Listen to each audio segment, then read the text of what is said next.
this November 3rd meeting of the Saugus Board of Health. Welcome, thank you all. First order of business is to review the minutes. I take it we all had a chance to review. Does anybody, any of my board members have anything to add or make a change? No? Would somebody like to make a motion to accept the minutes as written? So moved. Second? Second. All in favor? Aye. Aye. Aye, okay. Passes 4-0 to accept the minutes as written for last month's board meeting. Thank you. See if I can do this the right way.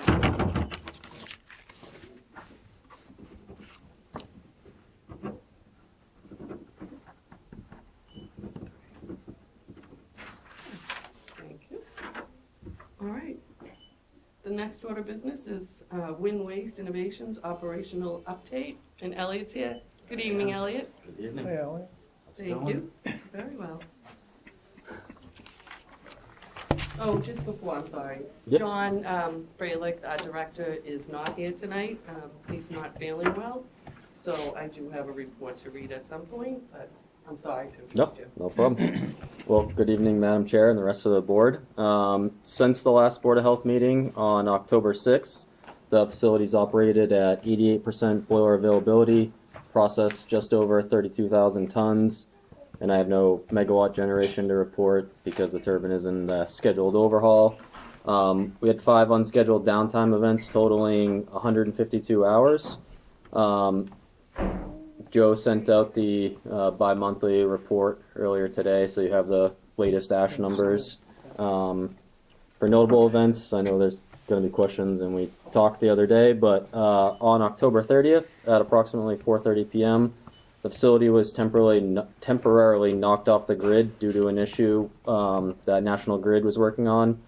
Wasn't anything to do with our plant operations, but obviously the plant was affected by this event. Similar to a few years ago, when the facility lost power, it resulted in the safety valves, the boiler safety valves listing, which caused noise. A few years ago, after that event, we did generate, procedures and training. So that's why the team that was on site at the time was able to react in a timely and safe manner. Reestablished the drag valve, which allowed the steam to vent out through the silencer, even without power at that time. The controlled steam release is a standard safety measure that's required by code. So those safety relief valves are inspected and tested on an annual basis. That's a requirement via the ASME and a state requirement as well. Didn't cause any disruption as far as waste processing services go. The reason for the event was National Grid had planned work on the Q169 line, which is the high voltage transmission lines that run from Wakefield to Lynn. Those are the 2 junction points. When they completed their scheduled work, they went to close the load break at the Wakefield junction side. When they went to close it, it did not close properly. So it caused what's called a single phase. So only one of the 3 phases actually closed, and it was arcing. It caused a signal on the entire line and opened up the Lynn side as well to isolate that section of power. And that's, a safety protocol in there so they don't cause further disruptions along the grid and have that to continue out. The following day on Friday, as I notified the board, they needed to make a further repair to that load break. And rather than risk anything further from happening, we decided to shut the facility down, controlled, and then tell them to proceed with the repairs. So we did shut back down, gave them the go-ahead to go make the repairs rather than risk any further issues while we were online. So they were able to make those repairs Friday, and then Friday afternoon we were able to restore power to the facility once they gave us the go-ahead, and then started both boilers back up. Do you have any questions on that, or I can go to the?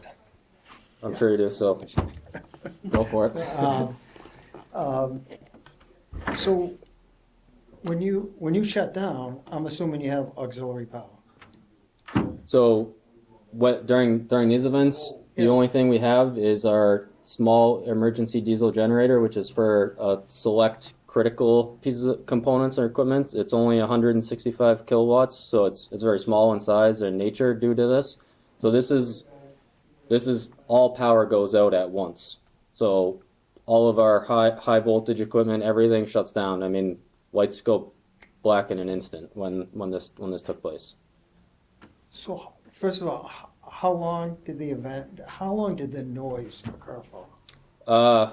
We can't trend Because it I'm hearing because different from. yeah, we can't course, trend it because obviously there's no power. But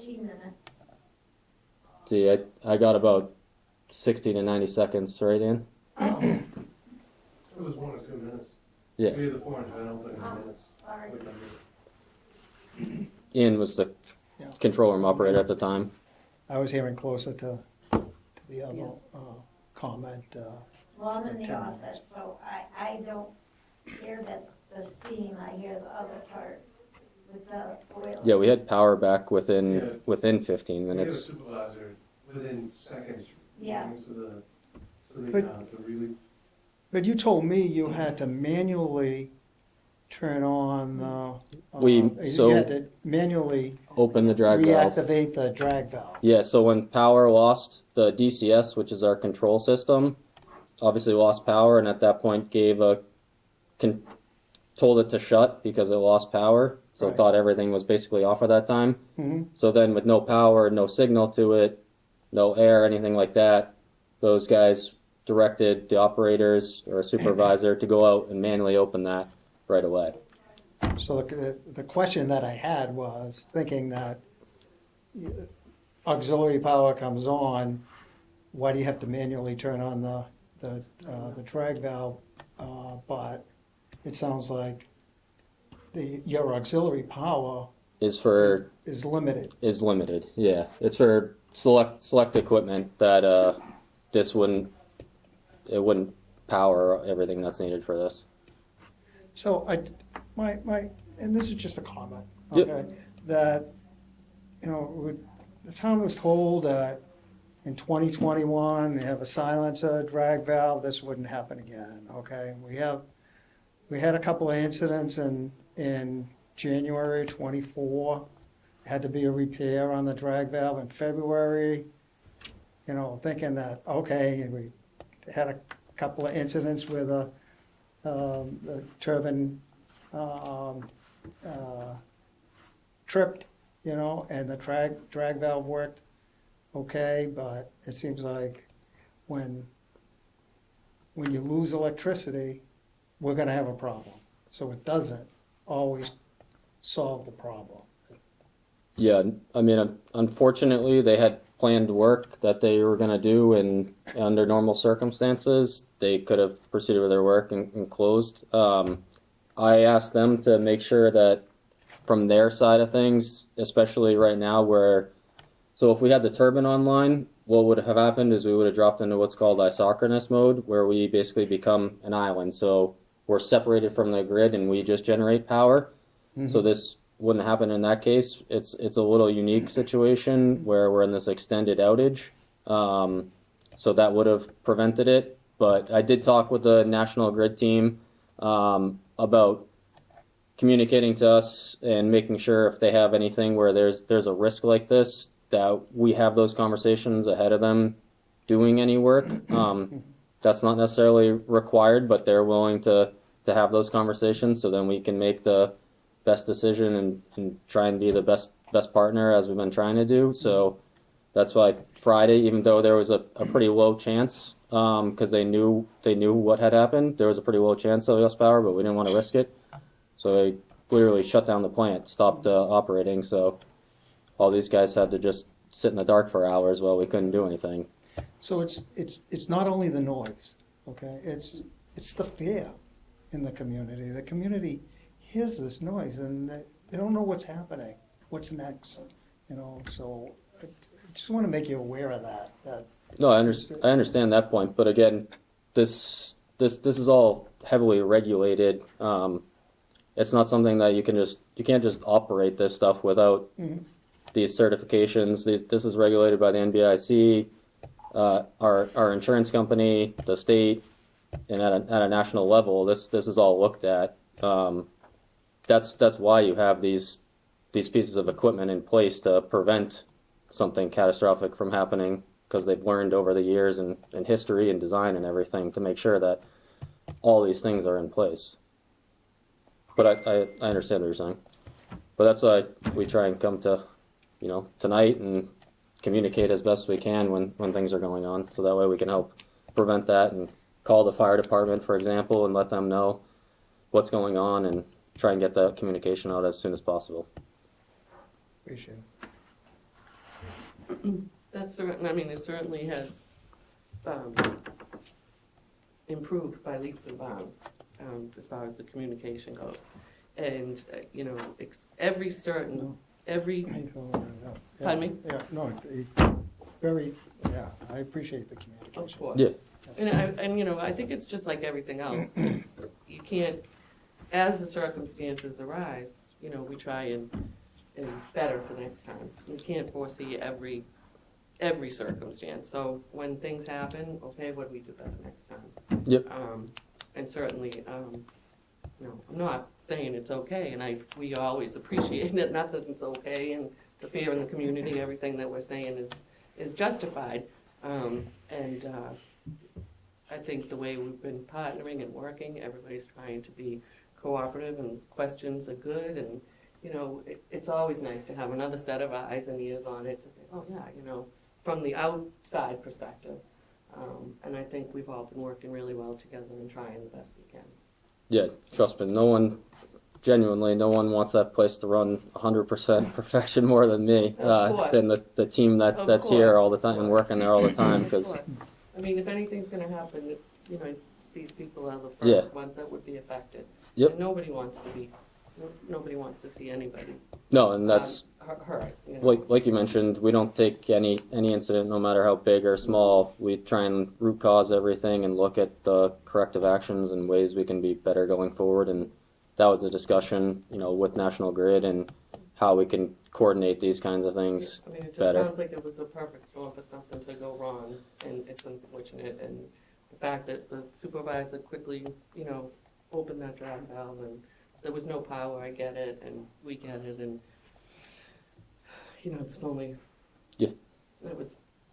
The communication was phenomenal as usual, and we have to disseminate that out into the community, and maybe that's something that we... Yeah, that was something I just wanted, just as maybe just a suggestion, nothing super critical, but is there something you could put on your website if we're not gonna do like a robocall or, Well, I think notification? that's something that we have to discuss. I think Maybe that would be offline. helpful. That if we have a way of, disseminating the information as you're disseminating it to us, but of course we're a small. Yep. Who then, we have to figure out at somewhere, sometime, who's gonna be the responsible responsible party for disseminating out to the public. I mean, I do know So- that in my job, we do have notifications on websites when something's not working, whether it's just agency specific or statewide, that there's a banner on the website that's responsible for that type, that there's an outage or a portal is down or something like that. I don't know if that's something you folks can do, but it's just a suggestion. Yeah, it's something we have a really good communications team that I can talk with about that and follow up and let everybody know. Maybe it would calm the public too, if they see that you're aware of it, you put this notice on your website, okay, at least it's a start. Yeah, absolutely, we can take that back for sure. On a community update, speaking of the community, we had a couple Halloween-related events that were very successful. We had about 200 children and families come to the Fall Fun Fest, which was held outside the Blessed Sacrament Church. There was pumpkin painting, DJ, bounce house. A good number of people I heard tonight were there actually. Pizza, snacks, all the stuff. And we raised over $1,000 for the Boys and Girls Club, which was awesome. And then last Friday, pleased to again sponsor and attend the Senior Center Halloween party, which looked like a lot of fun. seniors looked sharp in their costumes and seemed to have a great time. And Norma made a really awesome gift basket that was awesome, and they were really excited for that. And I know everybody has a good time always celebrating with the seniors there. So I'll tell you, the senior center is never so crowded, that parking lot, for Yeah. the Halloween party. I never knew there were so many seniors that enjoyed Halloween so They all much. get dressed up. I know, Yeah. it's hysterical. We're all They- dancing. Oh! And the costumes were, Oh, you yeah. could see, it brought so much joy to them. Yeah, that's great, it's great. I tell you, it's the most packed that yeah, It's a very active senior the parking lot is to Halloween, so it's great, it's great. I know they really appreciate it. that's all I have for my update. If you have any further questions. Can I ask a question? We just got the biannual report. Yep. Just this afternoon, and I haven't had a chance to go over it all. But of course, I keyed on the amount of ash, okay, that, for September and October. Is there any explanation for the September amount?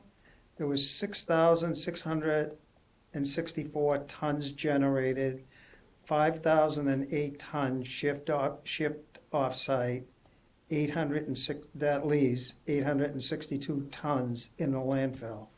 It's nowhere near 50%. It's like 87% of the ash that was generated was shipped off. And then in October, it was back to, that 60-40, where 60-40 was shipped off and 40% went into the landfill. Any explanation for that September amount? Yeah, so we were in overlapping annual outages in September, so boiler availability was down at like 50% essentially. So that's why our generating number is about closer to half to maybe 2/3 of what you'd see in a typical month. And the hauler, we don't necessarily cut him back because we're still looking at the total life of his contract and where he's at, and having other months where he didn't hit the 50%. So we're just kind of evaluating that and just seeing how it goes. But we don't have a set where I don't cut him off at 50% at each month on either side necessarily. So if he can't get to 50%, I don't have him do extra. If he gets over 50%, I don't have him stop necessarily.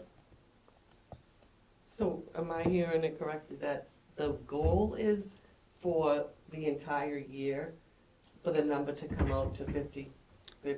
That's what That's- we've been That's shooting what for. you're Yeah. So that it's not necessarily a monthly 50 to 50. It's when you do the math at the end of the year, the goal is to be as close to 50% for hauling and 50% landfill. That's our current plan. And when you have months where we have like say no downtime, Right. which is ideal, he struggles to get that 50% mark because we're generating more ash because we're processing more tonnage. So that's why we kind of look at it holistically, not necessarily too honed in on a month by month case, but So kind of over the whole course. like I mentioned last month, it was a year, and it was 60-40, okay? And then we see the last 2 months, another 60-40, and 87 to 13%. There's nowhere near 50%. I just want to make that comment. That it's not, and I think what I'm hearing you say is that the way it looks, it's not gonna come out to that 50-50 for the annual. It's but 14 months. We're gonna have to, Yeah. I just add some, please. so there's no limitation on the amount of ash that can be shipped. I don't- There's no limitation as 50-50. It's the company's, Goal.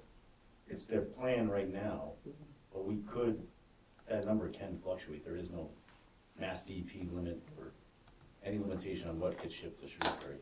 Mhm. Yeah, no, it's just the point that that's what you told us, and you told DEP. I believe that it was. No, not that. No, it was just we're- us? that We're held to 50-50, but that is. No, I know they're not holding you to it, but I thought that was the assumption that we were working off of, that it would be 50%, but it doesn't look like it's gonna be 50%. Yeah, we can look at the numbers and I can update you what the end of year is probably going to be more realistically. That's easy enough to do. Okay. Then I can look at our projections for 26, so you have that going ahead. Thank you. Yep. Thank you. Thank you. Thanks, Elliot. Okay, so the next is Teresa in our public health nurses report. Hi. Good evening. Good evening. So for the month of October, we had 18 COVID cases. Again, that is just people who are going to the doctors and getting tested, not the at-home kits. I should also mention COVID, if you're not aware, COVID now, you can buy over-the-counter COVID and flu A and flu B, which I'm so glad they started doing that, because if you've ever had the flu, you know the last thing that you want to do is go to the doctors to get tested. Like, you don't want to get out of bed. So at least you can test at home now. 2 tuberculosis cases. We had 10 foodborne illness cases. 1 was a possible originated from a Saugus restaurant. John was aware, and an inspection was done. We had 5 cases of Hep C, 3 cases of Hep B, 5 Lyme cases, and 1 case of pertussis. I just wanted to quickly mention pertussis, also known as whooping cough. I've mentioned it before. Get a serious hacking cough, and you're breathing in after coughing often causes this high-pitched noise that sounds like a whoop, which is hence the name whooping cough. The best way to prevent whooping cough is with the pertussis vaccine. It's the only way. It's often given together with other two vaccines, diphtheria and tetanus. It's a series of 5 shots. You usually get it 2 months, 4 months, 6 months, about a year and a half, and then between the ages of 4 and 6. I mention this because in Louisiana they had their worst pertussis case outbreak in 35 years. 2 infants died, and it is the job of the public health department to inform the public. Newborns, babies, and those who are immunocompromised are greatest at risk because they are not fully vaccinated. So it really does take the public to get vaccinated to help prevent those who cannot get vaccinated, to prevent them from getting pertussis. And speaking of vaccines, we had 5 flu and COVID clinics over the last 2 months, and we vaccinated just about 200 people, so that was good. I will have a small needle disposal at the senior center if anyone's interested, and that's the first Wednesday of each month. We're also coordinating with Law Mom. That is a law firm which educates on healthcare proxies, wills versus trusts. And we will have a speaker at the senior center, and I'm hoping to get one here at the library. And those dates will be are to be announced. I also just want to let you know that the state let all local health departments know there's been an increase in the monkeypox virus. Between August 1st and October 1st, they saw 34 cases in Massachusetts. These cases were unrelated. And so just a little bit, monkeypox is an infectious viral disease that is spread only through direct skin-to-skin contact, bodily fluids, and mothers can pass it to their babies during pregnancy or birth. There is a vaccine for this, and out of the 75% of those 34 cases, they were unvaccinated. But you can call your doctor if you feel like you're at a high-risk population. Call your doctor and you can get vaccinated. And just to let you know, the recalls that I looked up this month, or last month, Scott and John's shrimp scampi, Moonlight California grown yellow and white peaches. If you have those, please bring them back. And a brand, they're called Devi cinnamon, high levels of lead. So please return that too if you have that in your cabinet.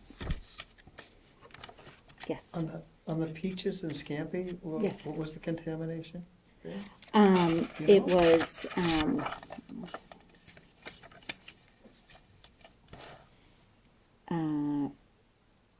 salmonella was the, Salmonella. yeah, peaches, and I don't have for the shrimp scampi. Any other question? Thank you.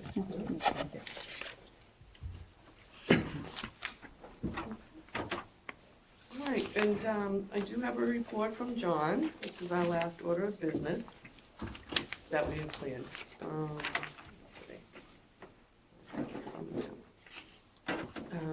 So, updates for the past month, rodent control projects. Board of Health, Health Department is piloting a program in the Cliftondale Square area and along Lincoln Ave to combat the ongoing rodent issues that are being reported, along with several generation trapping systems that are completely pesticide-free. I know that's important to a lot of the residents. EPA air quality monitoring.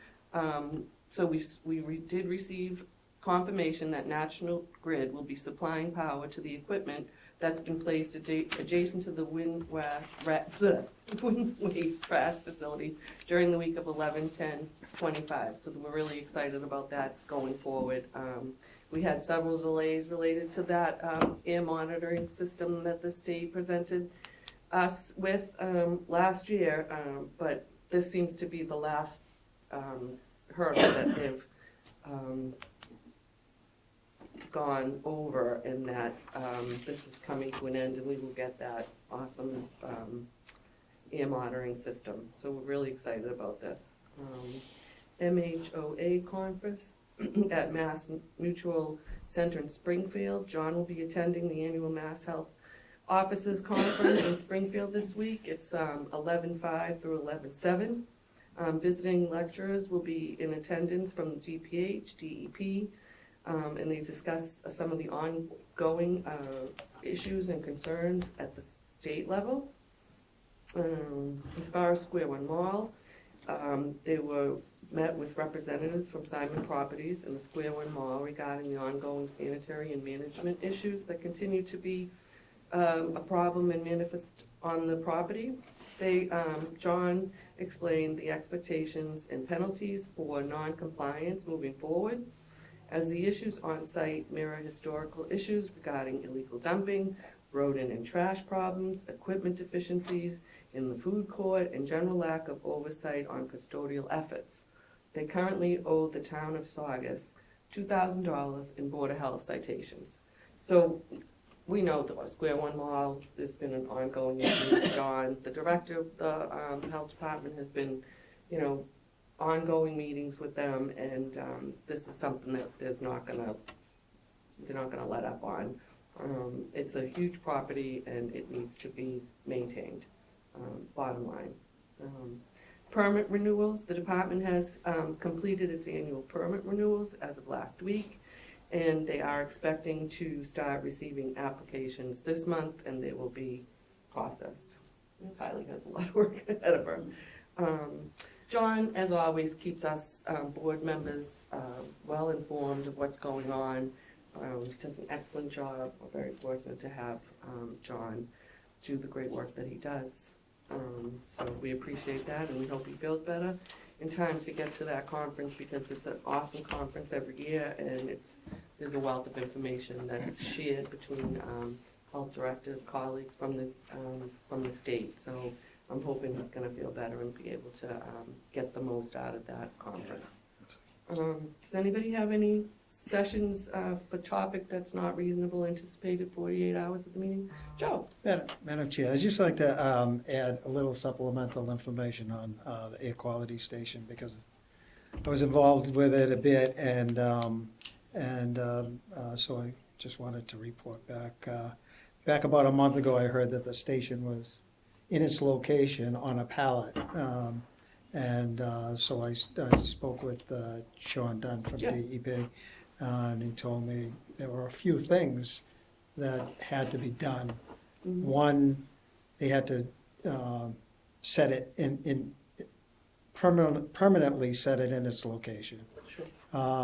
they had to do some internal wiring to connect to the meter, which will connect to National Grid, and then they have to install the instruments.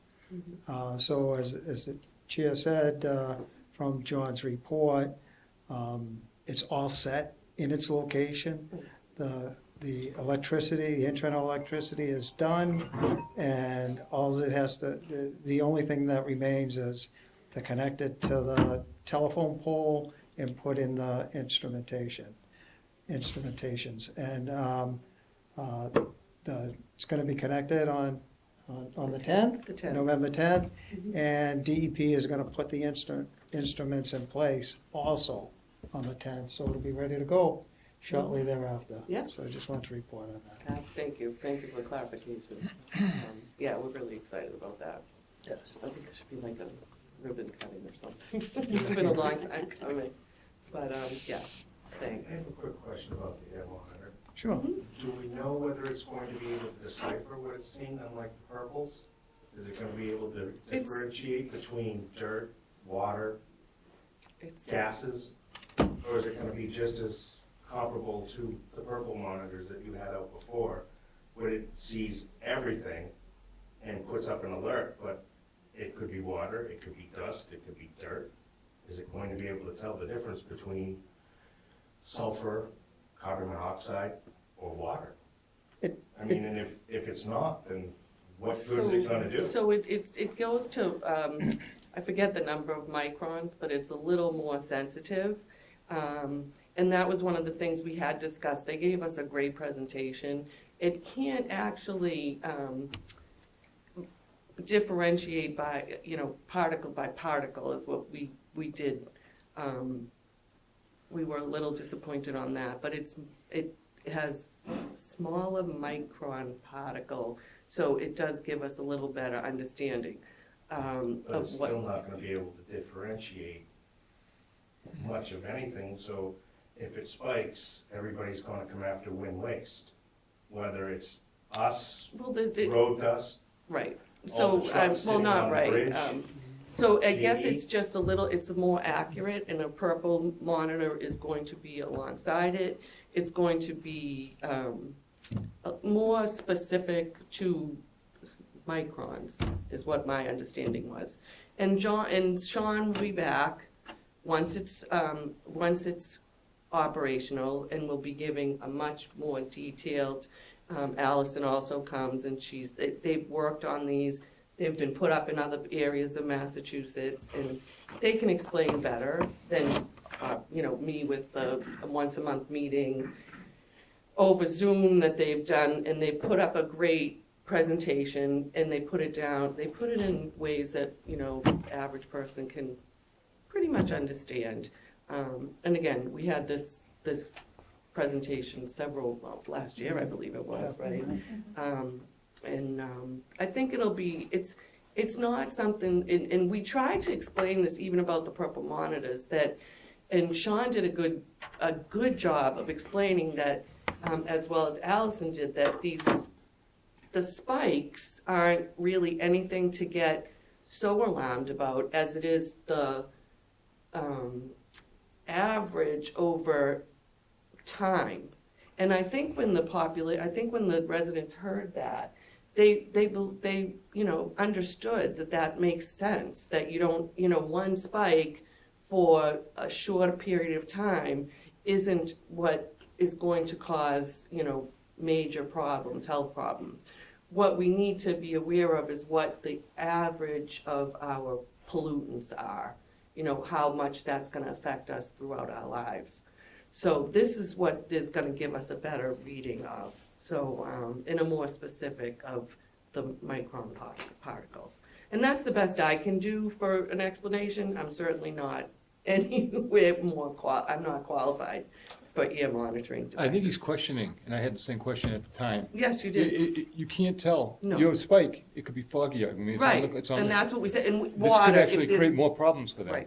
Right, It's just So- going to lay us They're in gonna- the, I think it's gonna, if people, and the it's, town of Saugus doesn't come out and say that we don't know it's Resco, the population is still going to battle us and say, we're doing it.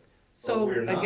again, I will say that the DEP and the Board of Health is gonna go with what the monitor is saying for the duration. We are not gonna get riled up, for lack of a better word, over the specific spikes. So you have to realize the purpose of the monitor itself. Purpose of the monitor is to measure the ambient air quality, the air that everyone breathes all around in that area.